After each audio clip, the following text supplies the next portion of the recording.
So my name is Angie Brown, and I was actually born in Akron, Ohio. And I have been extremely blessed with both my maternal and paternal grandmothers who were around while I was younger. And so I was that child who asked 600 questions. I wanted to know why. I wanted to know where. And my maternal grandmother said, "I think you should be a reporter." So I took it upon myself to get a little pad and a pen, and I began to write down anything I could find, even if it meant telling on my aunties and uncles. I was going to write it down and tell.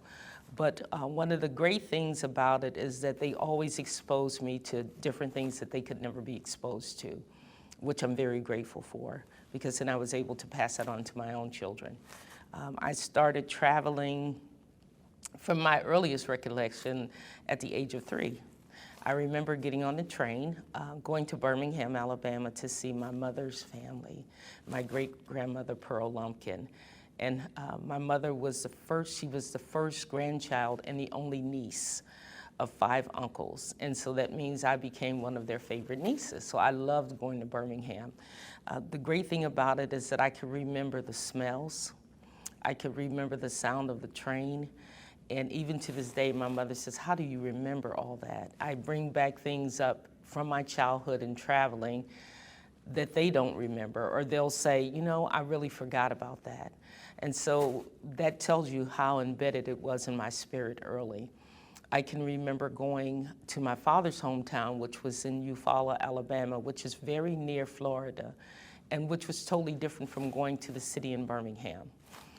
And that particular time, my great-grandfather was there, so the land is still in our family, and which is really cool now. I am the oldest of 21 first cousins, and out of the 21 first cousins there, they've all built houses on a cul-de-sac named after their parents.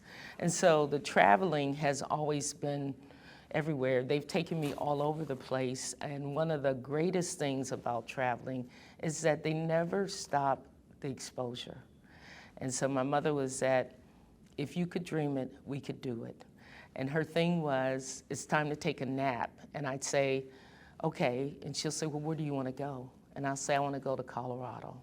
Why do you want to go there? And by the time I tell her it was time to go to sleep and it's time to wake up, and probably that next summer, we were in Boulder. So whatever I dreamt about, she would take me there. They would both. Another one of my very favorite places was going to Canada. And I think I was 10 when we got to Canada. We started over in Niagara Falls, and then we made our way through. Absolutely amazing for a 10-year-old to stand there and watch the guards and the flowers. But as I got older, I traveled with my grandmother quite a bit. And, excuse me. What I remember about my grandmother is that she was my hero. And she said to me, I would say to her, well, why didn't you travel like this when you were younger? And she would say, you know, I couldn't. We could not. And I said, well, why do we have to get up so early in the morning to go south? Because we would have to leave no more than like 4 o'clock in the morning in the car so that we could get to the Mason-Dixon line during the day.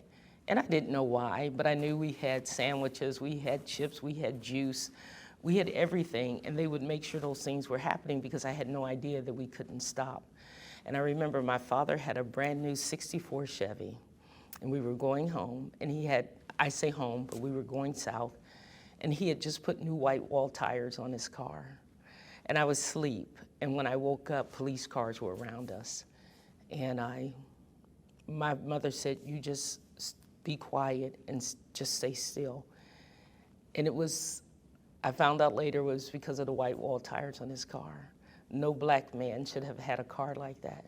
Not to mention that this man had worked himself up from being a butcher to owning one of the best markets in Akron. And he couldn't drive the type of car he wanted to because of where we were going. And they literally stripped his tires, and there was nothing that he could do.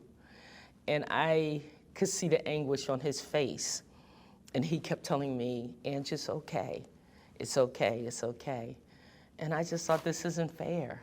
This is not, there's nothing about this that's right. And so I would just ask, why? We go to Birmingham, and why couldn't we go to that park? Well, little black children aren't allowed over there. Mom, why is that church bombed? Who would do that? And I'd hear all these things, so I would ask my grandmother there again, well, where can we go? And she'd say we'd go anywhere we could go that's safe. And when I turned 16, I graduated from high school at 17 early, and she said, I'm gonna put a trip together. And this trip is going to be a place where at one time it was made for black people. And I said, where? And she said, we're going to see Peg Leg Bates. We're going to the country club. And not only did our family go, but she also organized a community of people who went. So we were able to go on a chartered bus, which was absolutely beautiful. And here you had probably 60 black people on this bus who was excited to go to a resort that they were not allowed to go to earlier in life. And it was up in the Catskill Mountains from New York, and I tell you what, we got on that bus, and when we got to the Catskill Mountains, I think my eyes were so big because I could not believe that here's a country club that my grandmother could not go to when she was younger, but this man has said, I can dance before the King and Queen of England, I can go to country clubs and entertain the best, but I cannot sleep there. So he made it upon himself that I'm gonna do this for my people. And it was really neat. We got dressed up for dinner every night.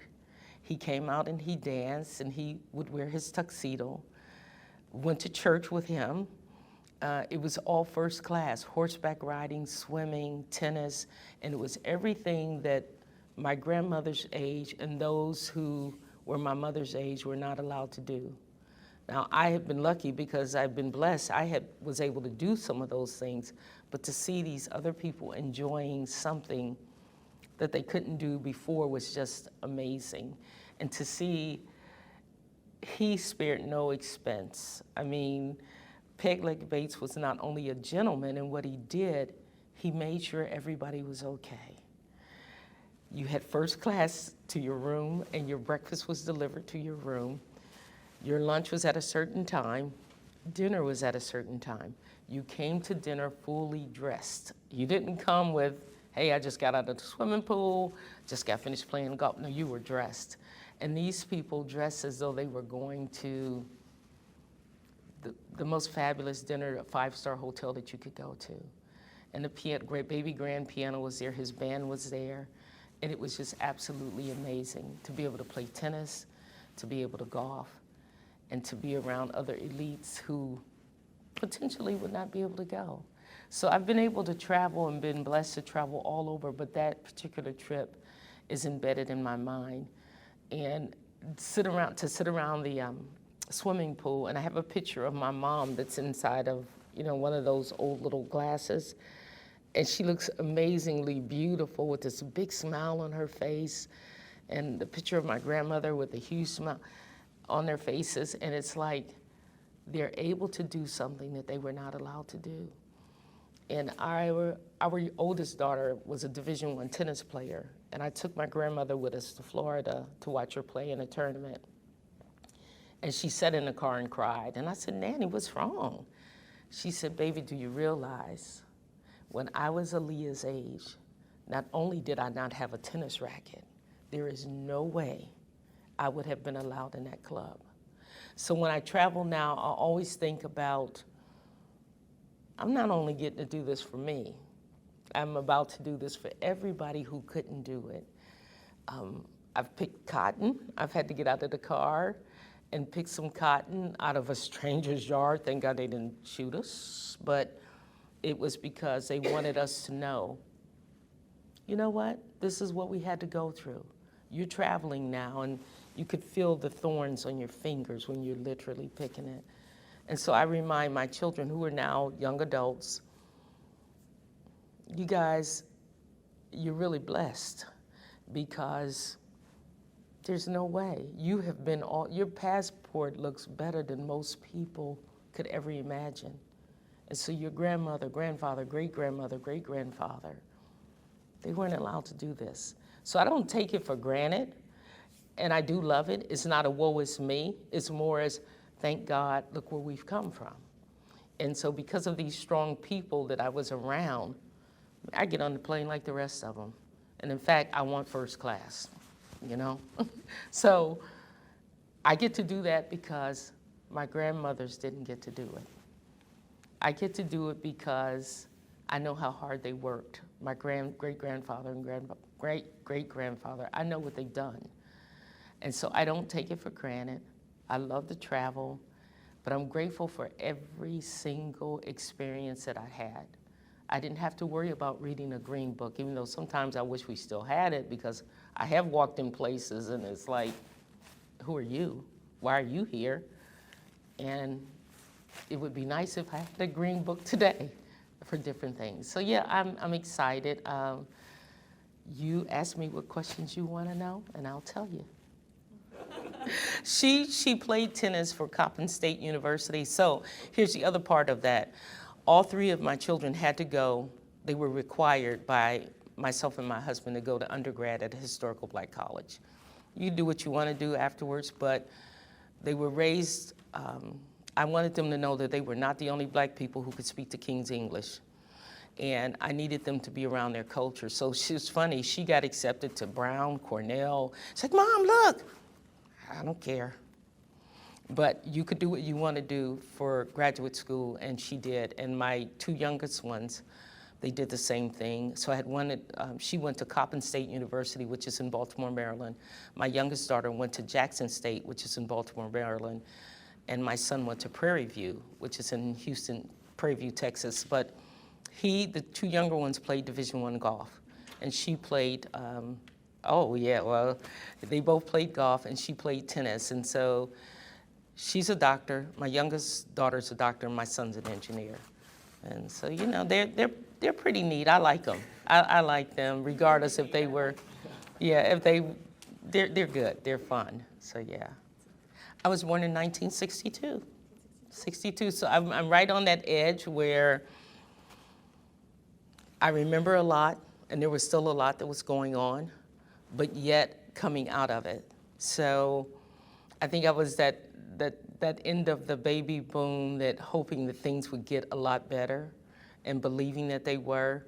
Where I grew up, my high school was a mixed high school, so we didn't really talk about color too much, or race, or gender. It was, that's my friend.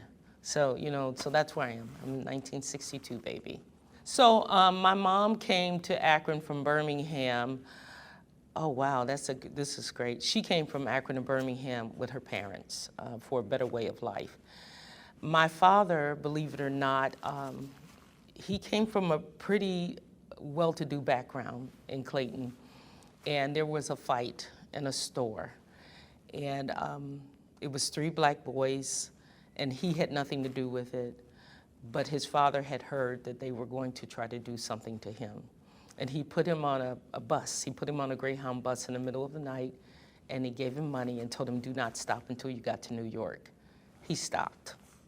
He stopped in Akron and to visit family, and he said he met my mom at the Cutster stand, and he had been there ever since until he passed. So yeah, so that's how he got there. He got there actually, and you know, it was such a hard story for him. I didn't find out really how he got there until I was maybe 18. He never wanted to talk about it. And so then I would ask his brothers and sisters. I was with them last year, and they said, yeah, it was pretty bad. And his father would rather send him away than for somebody to do anything to his son. So he sent him to Akron. Well, he sent him to New York, that he didn't get there. But, yeah. As he got older, I said, Dad, I just really want to know what happened. And he told me they were in a store and somebody called him an N-word. And the boys he was with, they beat the kid up pretty bad. And so he was named one of the 4 boys. His father heard about it, and then that night, he said, his dad woke him up and said, you gotta go. And he's the oldest of 13. And so he really was apart from his family by the time he was 20. And the only time he didn't go back until I was 2. And that's because my grandfather died. So he never went back because his father told him he didn't want him to come back. And when I was maybe 9, and so my dad, you could see he gets so happy when we would drive down, and we stopped at this little store, and he said to the owner of the store, "How are you?" And the man said, they go, how do they say? "How you doing? You doing all right?" And so my father said, "I'm doing all right." He said, did you know Jamie D. Patterson, which was my grandfather? And he said, "Yeah." He said, "Did you know his kids?" He goes, "Yeah." He said, "He had a bunch of kids, but he had one kid, he had a son. He said he had to get out of here. They were going to try to kill him." And he said, "Well, yeah." He said, "I'm him."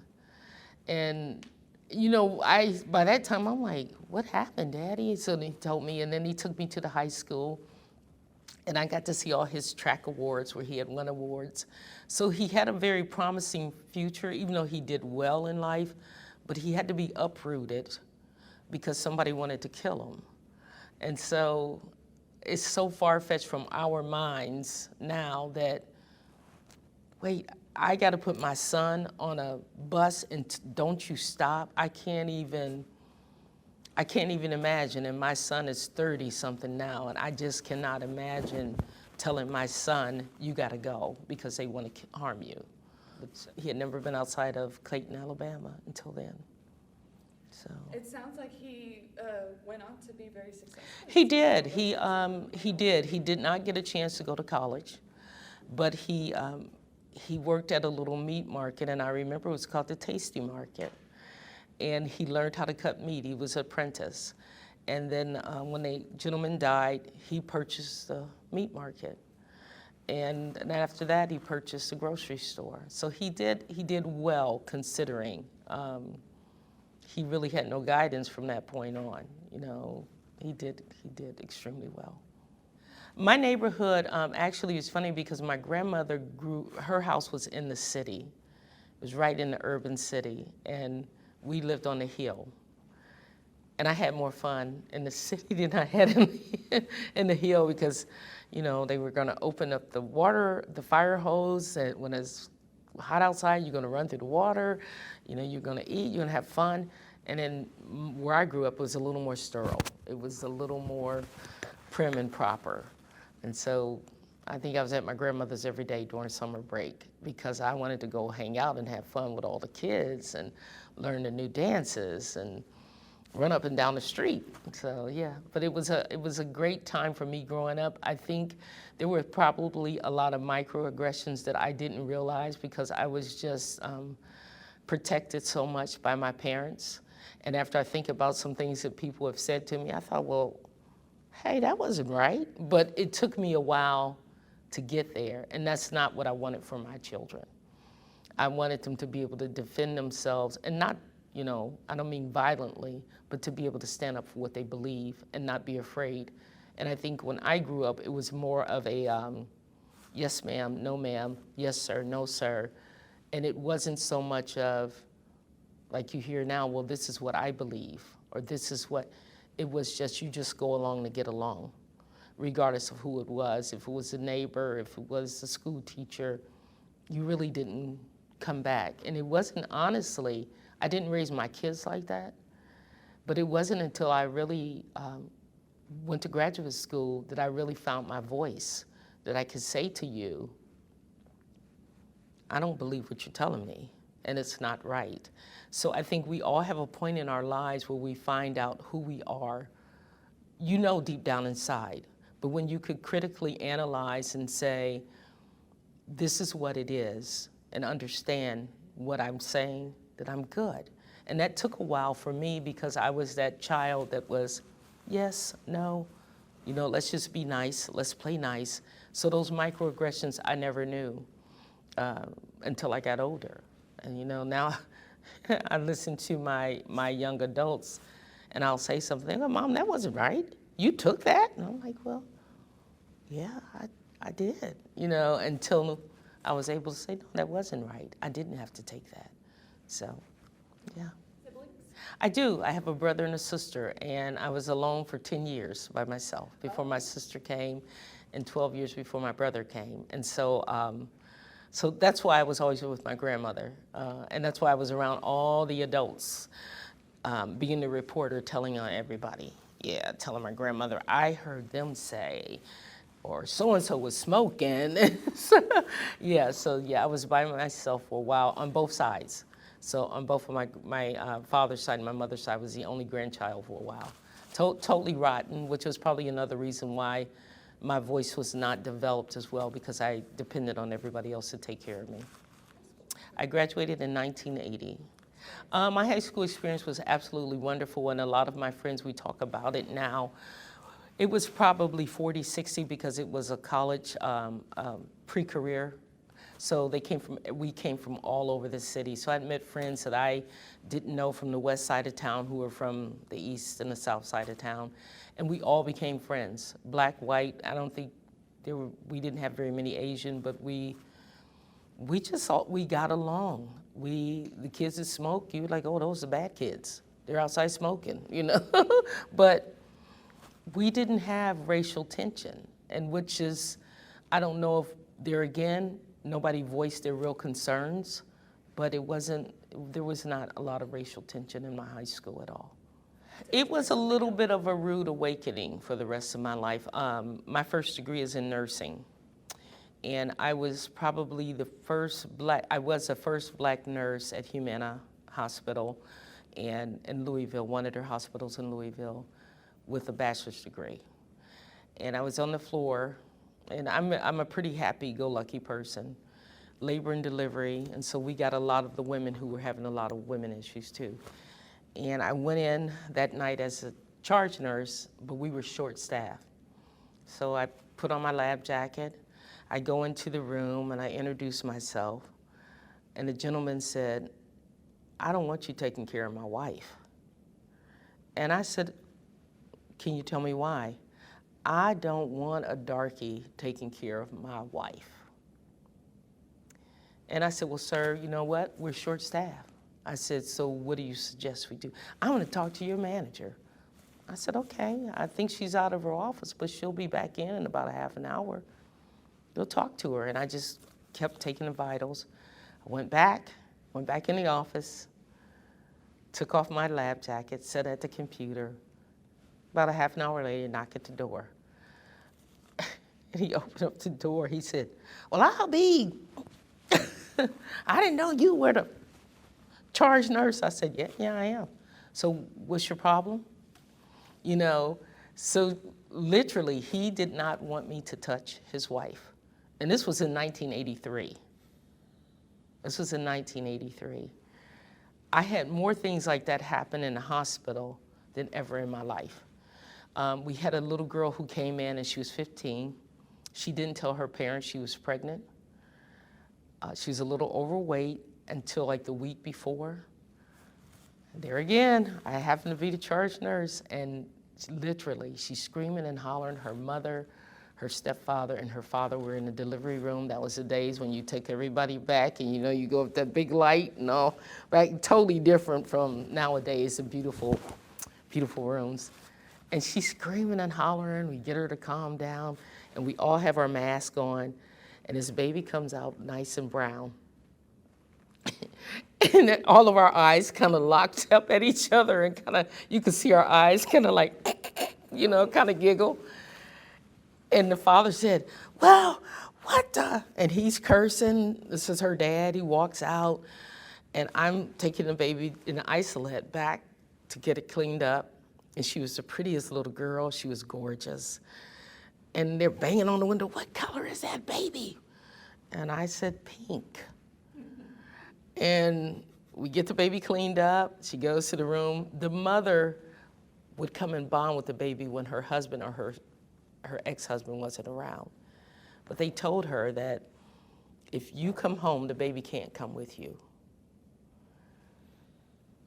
Or you take your baby and go somewhere else.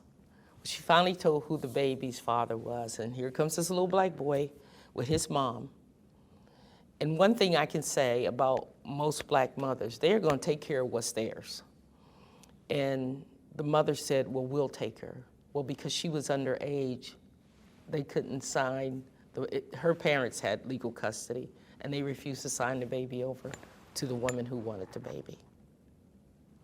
The baby went to Catholic Charities. So that means that baby should be now 30, if not 29, 30 years old. Beautiful little girl, but they didn't want an N-word baby.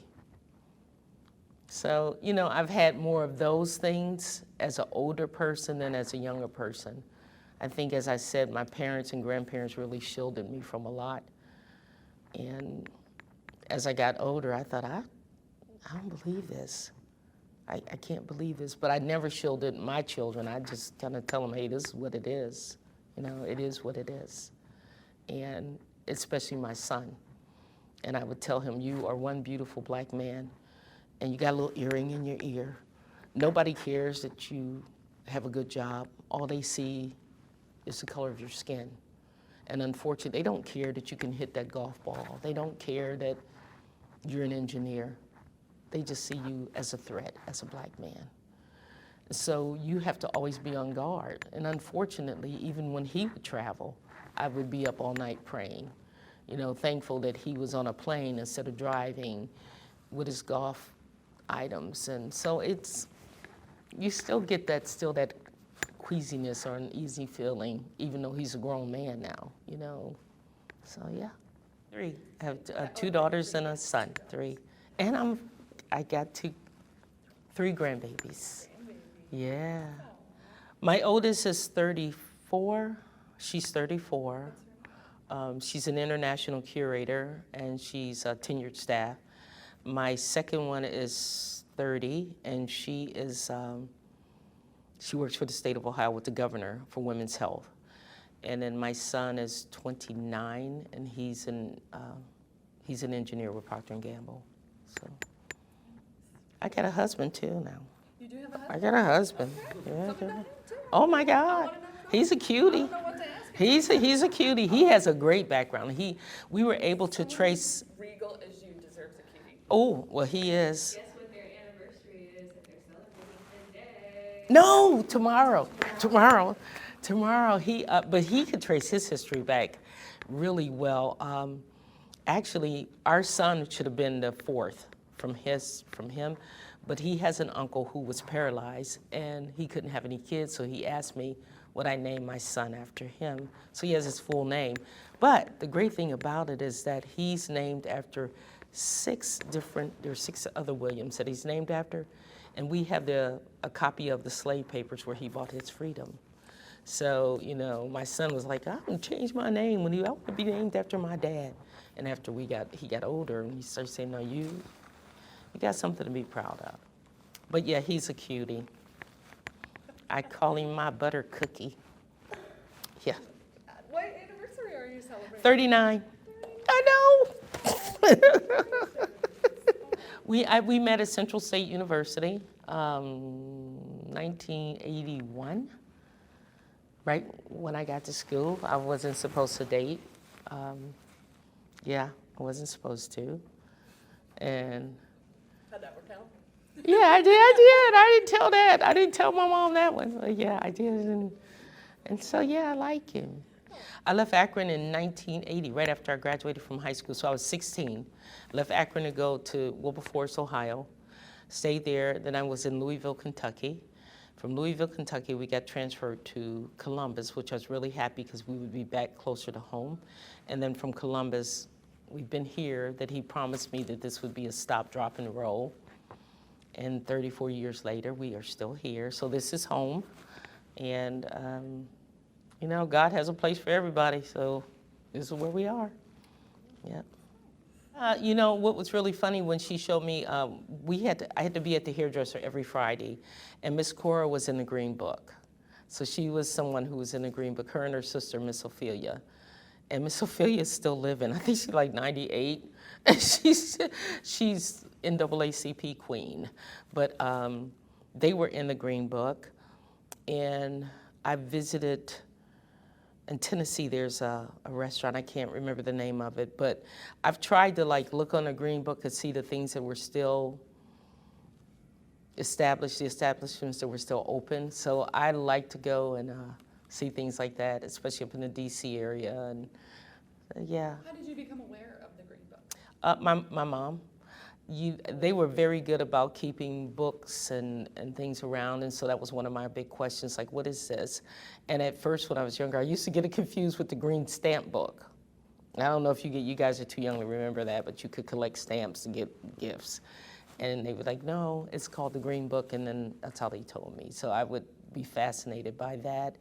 And I would always look inside of the Ebony and the Jet magazine, which would come, and kind of see if I would see the same businesses that were in the Green Book that were inside of the Jet magazine. So my last family trip that they paid for was when we went to Peg Lake Bates. And to me, that was just a beautiful trip. And his story was just awesome, so yeah. Yeah, we didn't have to go outside of the country, you know? It's like, wow, because most people, like, I love Jamaica, I love Puerto Rico, I go there often, but we have so many beautiful things in the United States that we miss, so. Yeah, it was mostly pleasure and fun. It was like, we didn't travel for business because, I mean, it was a meat market. There was no, everything came there, but it was mostly fun, unless there was a funeral. But even if it was that, she always made sure that we had a great time, you know, something to remember by. So I think it's really cool. I think it's really neat that people have, number one, the income to do it. I think it's neat to experience something outside of your own self. I think it's neat when you get authentic food from wherever you're traveling. And just exposure to understand that it is more than, as I would tell my kids, it's more than Tylersville Road.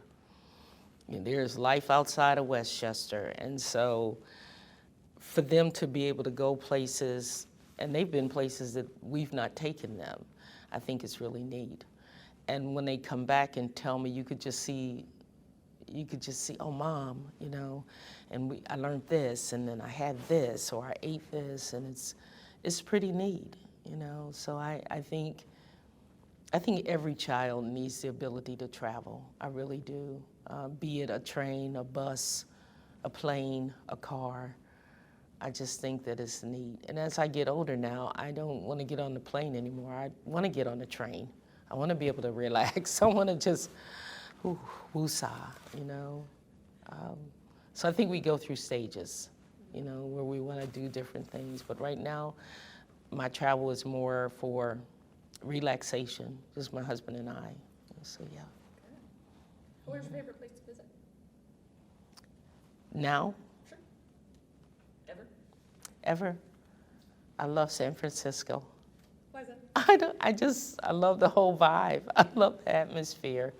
I love honestly, I love everywhere. I don't think there's not been one place.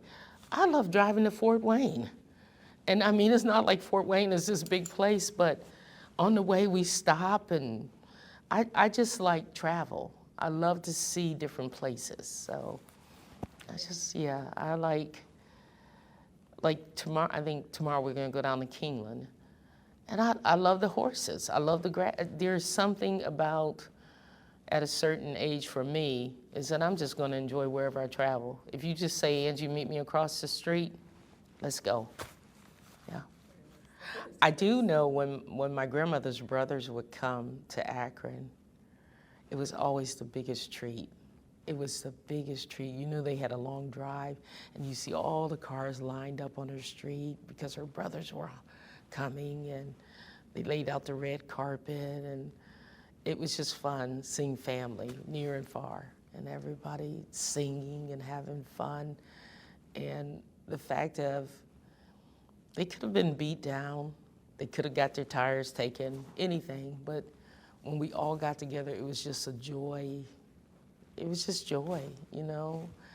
And so I think that's the other thing. We will make the best out of any situation that we're in. You could put us in a precarious situation, but at the end of the day, we'll find something to smile about.